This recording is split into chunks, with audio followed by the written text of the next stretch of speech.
Questão 64 vai dizer o seguinte aqui pra gente, tá? As forças tectônicas dentro da litosfera, controladas pelo calor interno das profundezas, geram terremotos, erupções, soerguimentos de montanha. Pessoal, essas forças são chamadas de forças endógenas ou exógenas? Lembra o seguinte, forças dentro da Terra que movimentam placas tectônicas são chamadas de forças endógenas, beleza? O homem não tem poder, assim, sobre as forças endógenas, né? As forças meteorológicas dentro da atmosfera e da hidrosfera, controladas pelo calor do Sol, produzem tempestades, inundações, geleiras e outros agentes de erosão. Aqui são, então, as forças que nós chamamos de forças o quê, pessoal? Forças exógenas, que acontecem na superfície, beleza? A questão vai dizer o seguinte, para entender a Terra, a interação dinâmica, então a interação é uma interação entre força endógena e exógena, tem que ter as duas interações, não apenas uma, tá? Entre as forças naturais citadas, favorece a ocupação do espaço geográfico. Então, olha só, favorece a ocupação do espaço geográfico, na medida em que promove a formação do quê? Essa questão foi considerada a mais difícil da prova, tá?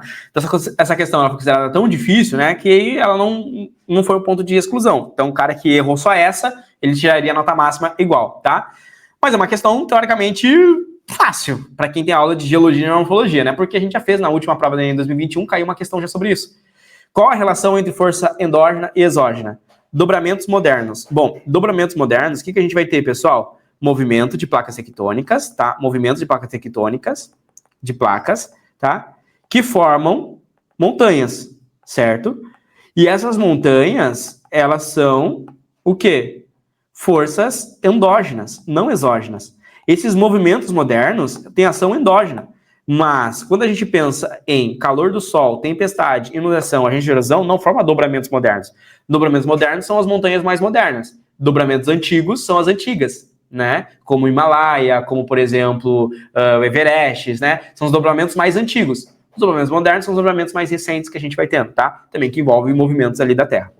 Quando a gente vai pensar aqui, dorsais oceânicas, cara, dorsais oceânicas, tá? Também são movimentos das placas tectônicas. Placas tectônicas, tá? São endógenas. Renato, eu não sei o que é as dorsais oceânicas. Vai pensar, por exemplo, na dorsal mesoatlântica. Quando eu tenho aqui o continente americano aqui, né? E eu tenho aqui o continente africano, você vai pensar que no Atlântico nós temos uma dorsal mesoatlântica, né? Uma região de extrema profundidade. Por quê? Porque aqui envolve justamente a separação lá da Pangeia, né? A separação aqui do continente africano desse outro continente americano, tá certo? Essa separação das placas faz aqui basicamente um afastamento dela, né? Vai criando uma dorsal, né? Aí a gente tem dois movimentos. A gente tem a dorsal, que envolve o afastamento, e também o encontro dessas placas, né? A criação da dorsal vai envolver justamente uma dorsal que tem lá no meio do oceano, né? Uma dorsal mesoatlântica aqui que é formada, tá? Que envolve as dorsais são formadas tanto por um momento, placas estão se afastando e placas estão se encontrando, tá? Vamos lá. Relevos escarpados, tá? Bom, relevos escarpados têm força ali que a gente vai ter principalmente forças exógenas, tá? E relevo escarpado é formado por um processo de erosão.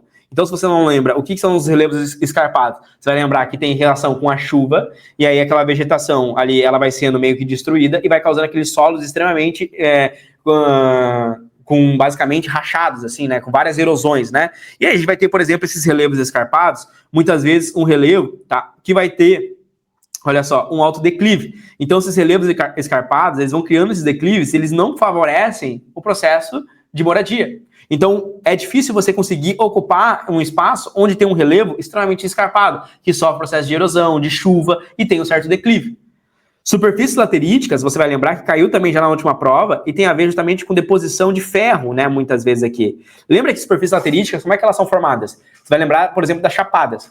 Chove, amolece aquele barro, tá certo? Depois aquele barro, ele endurece como uma argila e forma uma crosta de minerais. E vai formando essas superfícies lateríticas, tá? Então envolve região que chove, seca, chove, seca, chove, seca. Região próxima às chapadas, vai formando essas chapadas, essas superfícies lateríticas, que ocorre deposição de minerais, tá? E relevos escarpados, tem que pensar em erosão. Nenhum desses dois locais favorece a ocupação. Quem que mora aí, né, em cima de uma chapada e tudo mais, né? Agora, solos vulcânicos. E aí, por que essa questão é difícil? Porque, cara, envolve conteúdo teórico. Solo vulcânico caiu na última prova, uma região onde as pessoas costumam morar. Solo vulcânico envolve, primeiro, movimento das placas, movimento do magma, faz com que ocorra a erupção. Com o movimento da erupção, nós temos ali, então, justamente essa lava, tá? Essa lava, ela vai resfriar.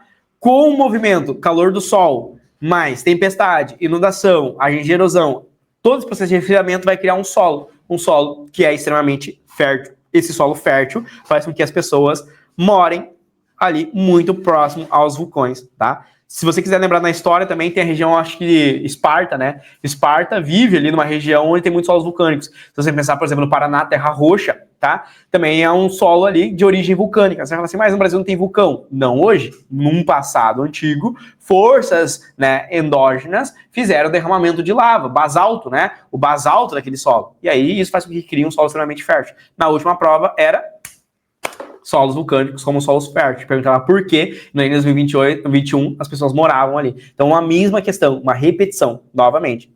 2 anos seguidos ali que cobrou solos vulcânicos. Cara, se cair de novo solos vulcânicos, tem que saber, solo vulcânico é um solo fértil. Essa é a tradução. Solo vulcânico não é associado a solo ruim, né? Ai, quem vai morar perto do vulcão? Muita gente. Por quê? Tá? Porque o negócio justamente vai estar ali fértil, facilitada a plantação, né? Se você gostou dessa resolução, então espera para ver o que é ter aula de todos os conteúdos para a prova do Enem dos principais vestibulares dentro da minha plataforma de estudos, que é a plataforma Memorize. Eu dou aulas ao vivo de todos os conteúdos que caem nas provas, principalmente aprofundando a nível medicina para biologia e química. Dentro do Memorize, você tem acesso a trilha de estudos, aulas gravadas, listas selecionadas, materiais e apostilas, resumos, um banco com mais de 170 mil questões, sistema de flashcards próprio integrado dentro da plataforma com mais de 5 mil flashcards, acesso a monitores que irão te orientar, comunidade de estudos, mentoria preparatória para a prova do Enem e também os vestibulares mais específicos e difíceis do Brasil. Se você está gostando então dessa resolução e quer mais, ou seja, quer se preparar em alto nível para a prova desse ano, aqui embaixo você vai encontrar o primeiro link,